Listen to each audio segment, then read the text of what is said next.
Welcome to the CFO Show. I'm your host, Melissa Howatson, CFO of Vena. This week's episode is packed with insights from the Future of Finance Leadership keynote, presented at Vena's Excelerate Finance 2024 conference. This presentation delves into the ever-evolving role of the CFO and what strategic finance leaders can do to unlock the potential of their people and their data. So without further ado, here is the Future of Finance Leadership. So I'm going to be doing this presentation along with Thomas, who I'll be bringing up towards the end. We're going to tag team on this topic. Now, just wanted to start. Thank you so much, Hunter. What a great, inspiring way to start this. And I'm so excited to be here. This is my first in-person Vena Accelerate. Great to be here in Nashville with all of you. My peeps are in the room, so this is terrific. All these finance folks. Hunter talked about our community and what a great community this is. So thank you for letting me be here today. When they first asked me to get up on stage in front of a room full of people, I thought, don't they know that I'm an accountant? And we tend to be a little bit introverted by nature. Public speaking is not one of the soft skills that we most often lean into. And I've been sitting behind a screen for about 4 years. So it's not like I'm quite practiced at doing this. But here I am, leaning into the discomfort of getting outside there, pushing myself out of that comfort zone. And I'm here to speak today to you about the future of finance leadership.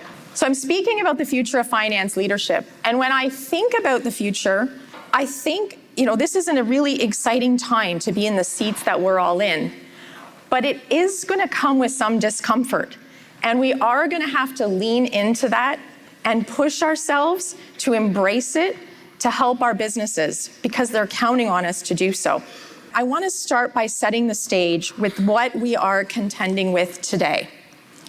There's a lot going on. Things might have settled a little bit, but there's still a lot going on. I'm sure all of you, like me, are regularly having meetings with the rest of your executive teams talking about growth or profit. We're coming off a time where it was seemingly growth at all costs was the flavor of the day, and we were all in with both feet leaning in on growth.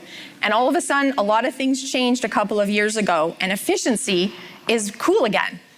And I think for many of us, that's refreshing because we all know that eventually efficiency and focusing on productivity has to come back and be a focus area. But at the same time, we're not leaning away from growth. We all know it's important for us to continue to grow our organizations and make sure that we're market leaders, but we have to find a way to do that in a way more balanced approach. And so along with that, there's a lot of other factors that are at play. We're trying to balance this growth and profitability, which means leaning into efficiency. And I almost hesitate to say that word because I think that for sure my team at Vena is probably sick of me talking about efficiency. But the reality is, it is our job in finance to lean into this and to turn this into a reality for our businesses, to help them figure out how we're going to do this, how we can continue to grow, but do it with a few less resources or reallocating the way that our resources are being spent. And I would be remiss if I didn't talk about the other thing that we're all contending with today, which is artificial intelligence.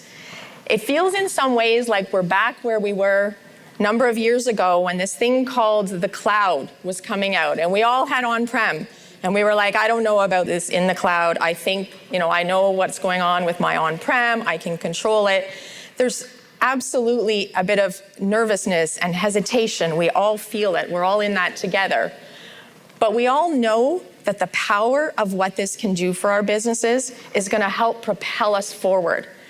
And so we're all trying to figure out how to lean in. You can see 90% of CFOs are projecting higher AI budgets.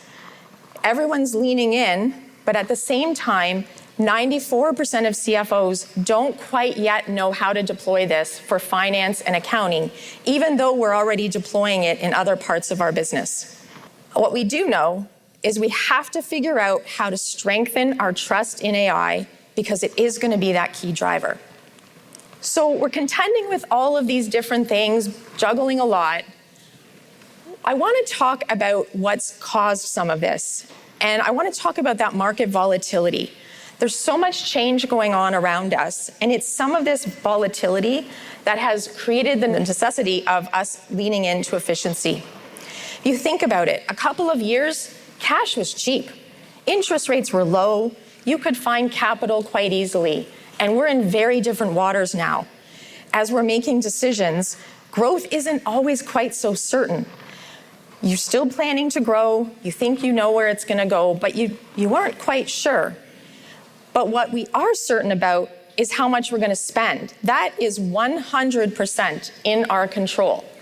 And so in times like this, when things are uncertain, you have to lean into the things that you know. And that's one of the reasons why this efficiency and productivity has to come to the forefront. Additionally, there's other things that we're facing.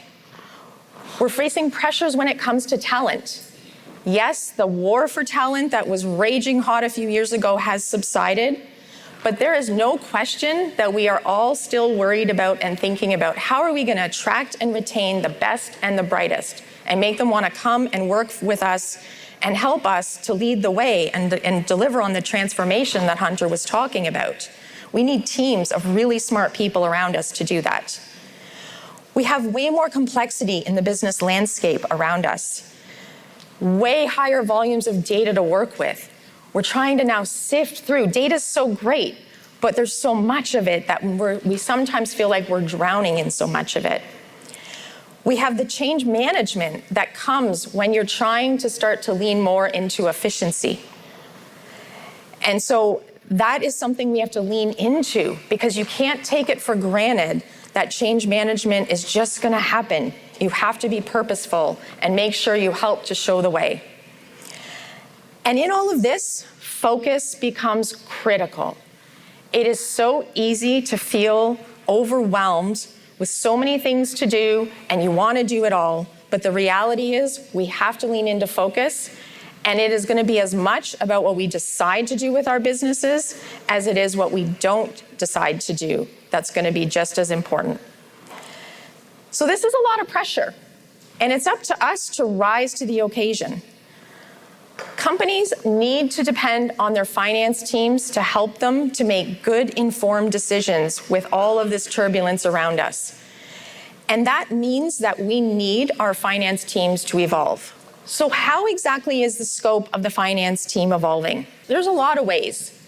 You know, when you think about finance as needing to be a strategic business partner to so many parts of the organization to help lead through times like this, we are uniquely positioned. We have a bird's eye view to seeing all kinds of things across the business that others don't get to see, and we often can take that for granted. But with that is a responsibility to help shine a light on what we're seeing, to help connect the dots across the organization. Think about our relationship with our HR teams. This, to me, has become one of the most critical business partnerships that we have. As we think about how to retool our workforces and redistribute work and what the skills are that we're going to need for today and tomorrow, our org designs and how we might have to shift things to match what our businesses need, HR are the experts of these things. And so we need to work with them closely to lean into that expertise and complement it to help come together to make good, insightful decisions for the business. Similarly with IT and technology, you know, you used to have a time where IT could sort of sit on the side. You could be a little independent in finance, doing your own thing. But that we all know that's not going to work. We need enterprise IT strategies. We need to understand our processes from start to finish, where our data is, and having a transformation plan of how we're going to move the business forward and where are we leaning into the things that are going to move the needle the most. That requires tight partnership with our IT teams. In all of this, we have responsibility to remain customer-centric. Our customer-facing teams like customer support, implementation, they get firsthand information from our customers about what they need from us, what's working, what's not, where do we need to lean in, and we need to stay tight with that to help make sure that we're enabling the right decisions for the sake of our customers. We've also got ESG, a lot of talk about ESG. How are our businesses focused on what we're doing for the environment, on the social side? How are we impacting our key stakeholders, our communities, our customers, our employees? And at the same time, we have governance responsibilities as well. We know that risks are only getting more plentiful, they're not reducing. And as stewards in our business, we have a responsibility to help lean in with the business to protect against those risks. We have sales and revenue teams, another critical partnership. Finance needs to lean into our go-to-market plans, need to look at the data together to inform the right decisions, the allocations of investments, how we're going to incent our teams to align our incentives with what the business needs to deliver, pricing decisions, deal desk support that we provide. We have to think about how we're showing up in all of these conversations to help provide support for that part of the business. Operations, critically important as well. Do we have the right KPIs, the right reports, the right information at the right place within the business? Finance is becoming way less siloed and more integrated within the entire business. And we have that responsibility to share what we're seeing across all those different parts for the benefit of the greater good. Now, this requires some pretty critical traits that haven't always been core to finance. The American Institute of CPAs had recently put out 4 traits for the future of finance leader, and I think they've hit the nail on the head here. The first is being a connected influencer. What does that mean? How do we enable conversations the right way forward with the people who are the experts in our business within their respective fields? How are we showing up to foster that collaboration, listening, asking the right questions, and having the right skill sets to help with that influence? The next one is being an authentic disruptor. And disruption and accounting don't always feel like they go hand in hand, but that's something we have to lean into. We have to challenge our businesses to reinvent themselves and to question the status quo. We don't want to just be doing things the way we've always done them. That requires a growth mindset and an innovation mindset. We don't always think of ourselves as creative, and we don't want to be too creative in certain parts of our business, but in terms of disruption, we absolutely need to be thinking in an innovative way. And we have to do this all in an authentic way because we need to build trust with the business.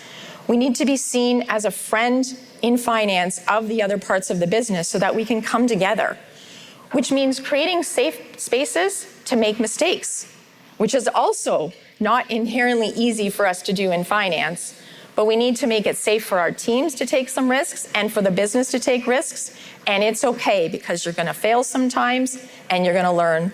And we actually have to encourage that to happen. The third is to be an inquisitive storyteller.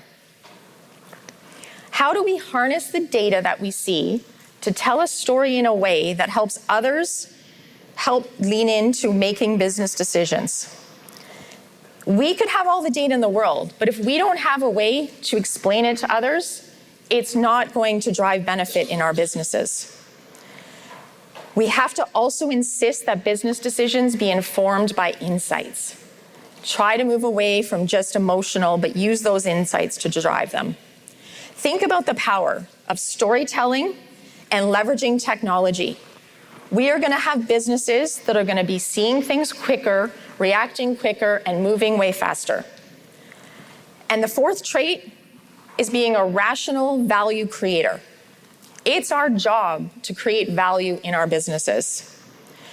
How we do that is by knitting together the data, the technology, and the processes that we see to come together to help create that value. This is about extending beyond traditional finance KPIs to non-traditional metrics that we see in the business and leaning into that. It's about embracing uncertainty and seeing change as a constant. And it might mean that we have to respond to some unexpected things or go through some prolonged periods that are a little bit uncomfortable, like we've seen the last couple of years with COVID and then economic uncertainty. So let's step back then and think about, we know what we need to do and how things are evolving and why because of the landscape. How is that factoring into what we see as CFO top priorities for the year ahead? Well, you can see here, there's 5 things that are top of mind. Evaluating or improving the finance function strategy and design. When you're on an airplane, they say, when that oxygen mask comes down, you put it on your face first because you can't help anybody else if you're not healthy yourself. And the same is true of our finance teams. If we don't have high-functioning finance teams, we are not going to be able to have as much impact on the rest of the business and help move forward at the way we need to. That means looking at our org design, looking at our skill sets, looking at our systems and automations, and trying to find ways to free up that time so that our teams can lean into all the other things that we need to be doing that are going to drive value for our business. And as our finance teams evolve, we need to think about, do we have those connect influencers, those authentic disruptors, those inquisitive storytellers, and those rational value creators on our team? We need to lead the transformation efforts, not just be a passenger, but actually be an active role in them. Improving our metrics, our insights, our storytelling. You can tell that there's a lot we need to do, and a lot of the things that CFOs are focused on this year are going to help us free up that capacity so that we can shift the way our teams spend their time into these evolving roles that we need to step into. That way, we're going to be able to focus not just on short-term wins, but on long-term transformation for our people, our processes, and our systems. What are finance leaders' top tech investments planned for 2024? You can see, interestingly enough, the top 2 are data visualization and BI, and workflow automation and AI. Why is that? Well, both of these things are going to be critical to helping move the business faster, get us focused, data-driven decisions, eliminating tactical tasks, and focusing on telling the story. And so it's no wonder the things we're doing are helping us to set the table for us to be able to be those finance leaders of the future.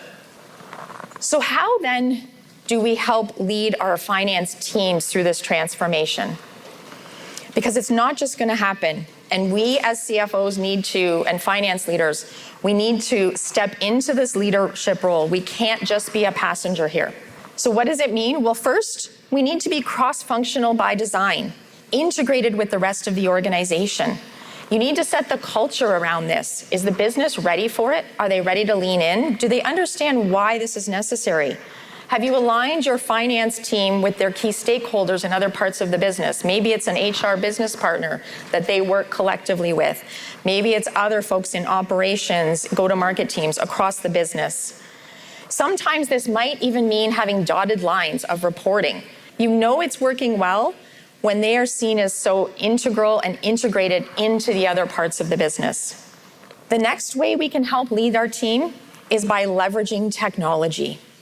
This is how we're going to free up bandwidth for our teams, help them make those better decisions. And so we need to educate our teams on why this matters. We need to support them when they're thinking of new things and trying new tools. And we need to share amongst the teams what they're learning as we do this, celebrating those wins and even the failures along the way. And we need to strengthen trust around AI productivity and do it in a way that is responsible and safe for our businesses. And third, we need to build a culture of continuous improvement. This isn't going to happen overnight. We're going to need to keep on iterating and trying new things. And that means having that continuous improvement mindset amongst the team. That is how we approach change management, how we look at project management and our teams leading projects. And it comes down to, again, those skill sets, being disruptors, being able to lead through these different projects. So when I step back and I think in summary, what are 3 things that are going to be key to the future of finance? I think leaning into strategy is one. We need to be able to impact and have that time to be leaning in there. Second, we need to set the pace. Like it or not, the rest of the business is taking their cues from us. And so the pace that we're setting is going to establish how quickly the rest of the organization is running along with you. And third, we have to keep embracing productivity and efficiency. This isn't going away anytime soon. And by doing this, we're going to be able to move our teams up the value chain and move our businesses forward. So back when you all decided to get into finance once upon a time, did you ever imagine that it was going to be this hard or this much fun?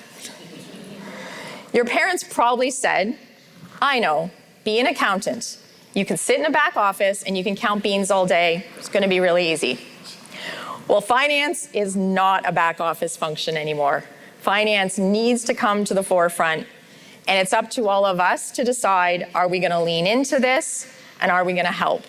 Our businesses are absolutely depending on us to do this.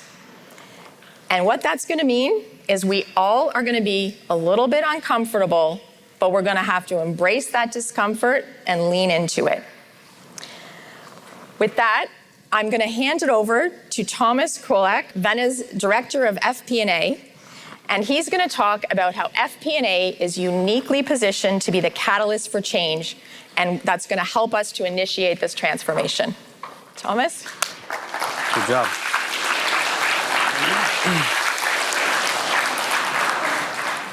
All right. Hi, everyone. I'm excited to be here. It's my first time in Nashville. What an incredibly lively city. The music, the barbecue, the culture, the people. Big names like Dolly Parton, Taylor Swift, and now this guy from Toronto, Ontario. I'm going to talk to you about how FP&A is poised to be the catalyst for change. Melissa just talked to us about the challenging environment we find ourselves in, balancing short-term wins with those long-term transformations. As FP&A teams, we're more integrated with the business than ever before, and that puts us in a unique position to drive this change. My goal for today is to provide a little insight on what to focus on today in order to continue this evolution of change well into the future. I'll take a few seconds to recap the fundamentals, and then I'm going to talk about three things: getting a seat at the table, driving a culture for change, and how to prepare for the future.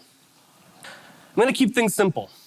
Our overall objective is to create value for our organization. As FP&A people, it's not always easy to quantify what that value is. You know, as an example, if you're working in sales, it's pretty easy to say, hey, I generated this many sales, and that's my value to the organization. But we are here to support the organization. You know, examples like, we created that sweet budgeting process, identifying risks and finding solutions, efficiencies, driving efficiencies and cost optimization, aligning teams on long-term objectives. Whew. Those are some sexy ways to drive value. I'm going to talk about my experiences through the lens of people, process, and technology.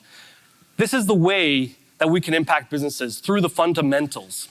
Process helps us to deliver proactively and systematically. We can improve it, streamline it. Technology, it's our infrastructure and data. It's our tools that help us with telling the story. Process and technology need to augment how the people think. We need to make smart, informed decisions, and all three of these need to work together to make this really effective. In my opinion, the people piece is the most crucial. There's a very human element to all the work that we do. And it's very easy to become an ostrich in the sand, but it's more like actually we're in the spreadsheets and in the data. And yeah, I know we all build pretty sweet spreadsheets. We're all freaks in the spreadsheets. I don't know about you, but every single forecast and budget that I've ever put together has been perfect. It's zero variance to budget. Just kidding, of course. Things are always changing. Daily, monthly, yearly. Us humans need to adjust to that. We need to execute based on what the data is telling us. It can be challenging to support people through that. Beyond the numbers, there are real human implications targets to deliver, risks to mitigate, and teams to lead. We are more involved than ever in all cross-functional areas. In order to do this, we need to develop the specialization and knowledge on your FP&A team. Each function has different objectives, goals, mandates. We need to learn from the business, talk the same language, and be able to provide recommendations. The best advice I ever got about starting was start by giving them a win.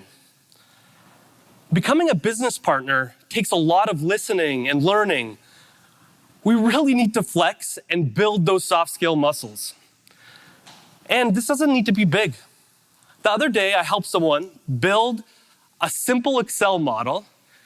And this is going to sound fake because I can't believe this person actually said this. I wish I didn't spend hours on this prior to coming to you. That's Excel magic. Well, this builds trust with them. They realize that there is something in it for them, that they should be partners with you. Start small, start anywhere, just do it, like Nike tells us. Keep the momentum going. You got your foot in the door? Now run with it. Don't let that door shut. Now, become a master collaborator. Keep coming back and asking questions and learning. Keep building on your work and evolving your knowledge.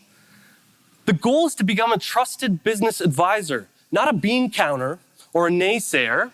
We gotta get away from that stigma. Let's challenge ourselves to say yes. Help the business uncover opportunities, partner with them to achieve their goals, and find alternatives to solve their problems. Once you've built this momentum, strive for the business to own your work. In my early days in FP&A, I would hear this: well, finance is just going to tell me how much money I can spend, so why do I need to care about this? We're in the data all the time. We have an incredible skill set of distilling complex information in easy to understand ways. Share it. We have an obligation to them to tell the story and help them understand why they should care about this. As you learn about operational objectives and understand what drives the business, build operational models that drive financial results rather than the other way around. Then you'll really have their attention. You'll never run out of things to talk about with them. This approach really does work, okay? Give them a win, keep the momentum going, and get them to own it. We had a challenge with a business unit at one point, and that's exactly what we did. We started by helping them understand a driver of the business. That built trust up with them. We continued to show up, ask questions, evolved our knowledge, continued to improve those models, and now that business unit will no longer have a meeting where a critical business decision needs to be made without having FP&A at the table. FP&A teams are in a really unique position, as Melissa mentioned. We have this incredible bird's eye view of what's going on in the organization. And when we can effectively share that bird's eye view with everyone, we unlock this powerful ability for collaboration and creating solutions. The FP&A team needs to make sure that we're all moving in the same direction. From that 30,000-foot view, we can navigate risks, identify when we're veering off course, and making sure that teams can see around the corner. When we look into the future, the long-range plan, we can ensure that each team is aligning to the vision of the company and objectives of the business. I love it. The business is this really incredibly big puzzle with finite resources. And we all share and play nice and fit within these parameters. And if we do this effectively, that's when we bring a ton of value. The 3 steps in becoming a business partner is a good example of continuous improvement. Our CEO, Hunter, urges us to be better, never best. Given our objectives are continually evolving, and our environment is constantly changing, and the need to drive efficiencies is crucial, it is crucial that we build a culture of continuous improvement. That's the one way we can combat the external pressures. As leaders, it's incumbent on us to instill this mindset within our teams. Using the crawl, walk, run approach, We can break down massive problems into smaller, achievable milestones. Remember, as we achieve those little tiny milestones, it's really important to celebrate those. In fact, every single Monday, when we start our day with our team, that's exactly what we talk about. What did we do last week that kept the progress going? And it helps us understand, hey, these little tiny wins, we're going to continue to go through them and achieve more and more. I see the power of evolution every day. Last month, we were finalizing a cash forecast. It took roughly 4 hours to start getting some insights. It used to take us days. That progress happened because we identified inefficiencies, we streamlined the process, automated the data, removed pain points. We made those little milestones. We ensured we had quick wins along the way.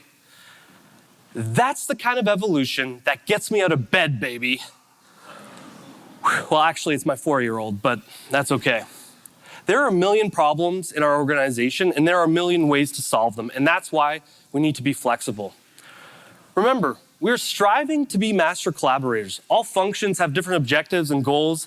It means that we should adapt to them, not the other way around. I encourage my team to build quick, break fast, learn, and fix fast.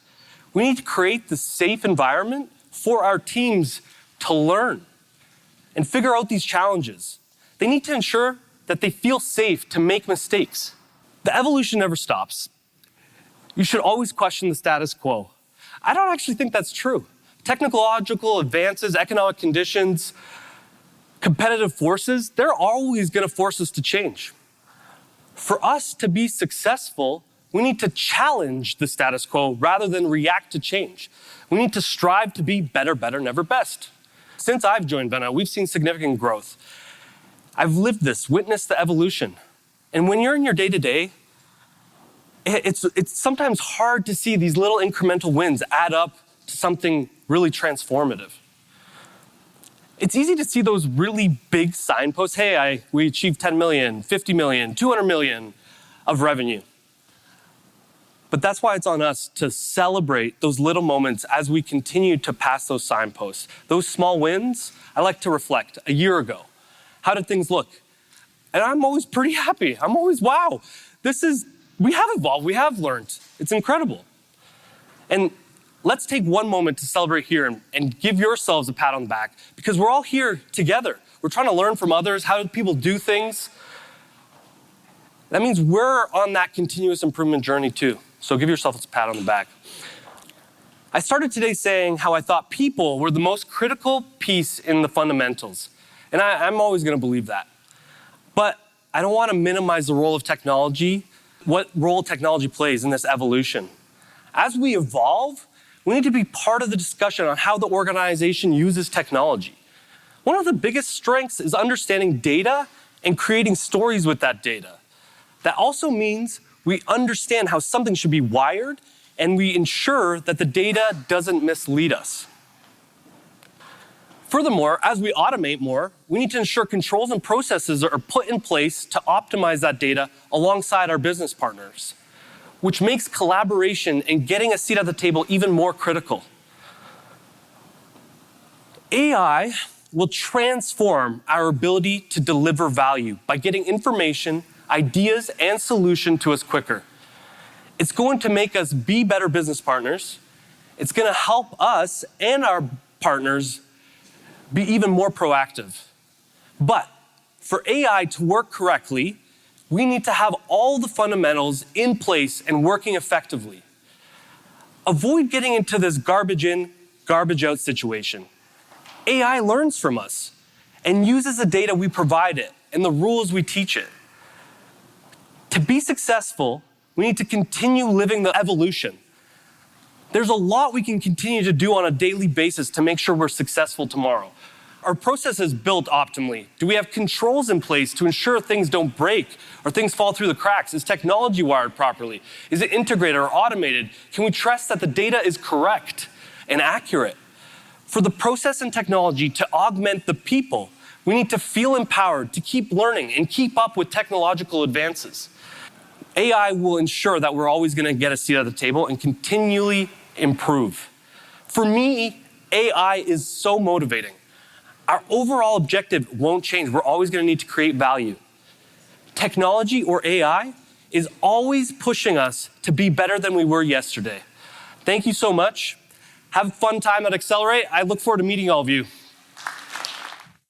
A big thank you to everyone who attended Accelerate Finance 2024 and to those who participated in the live episodes of the CFO Show. And of course, thank you for tuning in. Please take a moment to rate and subscribe to the show. It helps others to find us. For the CFO Show, I'm Melissa Howatson. Until next time.